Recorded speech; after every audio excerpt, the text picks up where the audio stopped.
Hello? Trying to click back into Elden Ring and then I immediately swing my sword. Feels good, man. Premature. That is correct. But yeah, last time we had the dungeon where it had the cool jump down. I have this new sword now. I mean, this is just like concept art, right? Clearly big landmark in the background. You see this encampment in front of us. I think with a lot of these things, particularly these overworld encounters, like you can definitely just go around.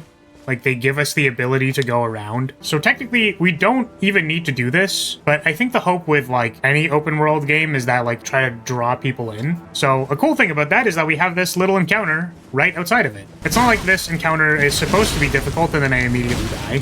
But yeah, like, they're walking out from the place so that it, like, brings you in. You're like, oh, this is an encounter. And then, like, maybe you start walking towards the place that the encounter came from. Once again, we could always just, like, leave. So I definitely see that this path is outlined. If this was the path, like, if this is where we want to go, these objects in the mid-ground, like, kind of show us where the stuff is. Like, the path in combination with the objects in the mid-ground, like, point to where you're supposed to go. So that's a really cool path.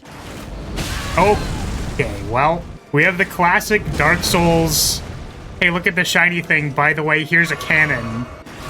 So, now we know what the context of this little open area is, which is that they have ballistas and stuff firing at us. This thing is also here so that you don't get destroyed by the artillery. Like, this is a hiding spot. You don't have to run at this encounter. You could just use the horse. Having different ways of approaching encounters is a good idea. So they gave us a way to hide behind something and then run forward.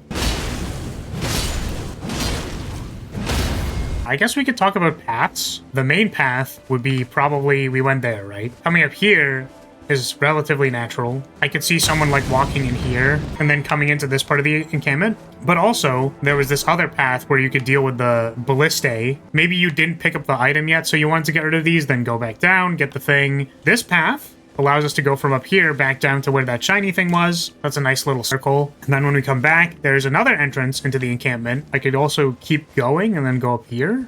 And then there's like an encounter up here. We can see how the paths are outlined on the floor. It lets us see that there's a thing over here. Single torch. Can we get +1 for single torch? Can I get one prayer for single torch, please? Ooh, and we have a big encounter here. That's actually really cool. So that was like a cutscene, basically.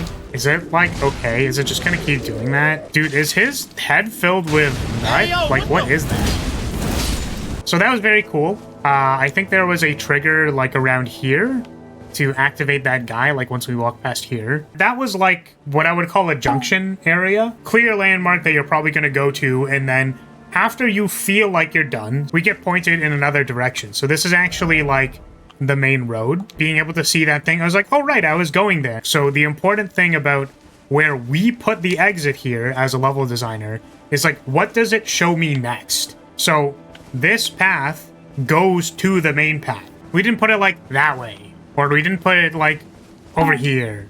We put it here. Like coming out of here, we can see the thing in the distance and we're put on the main path. So this is a really good exit.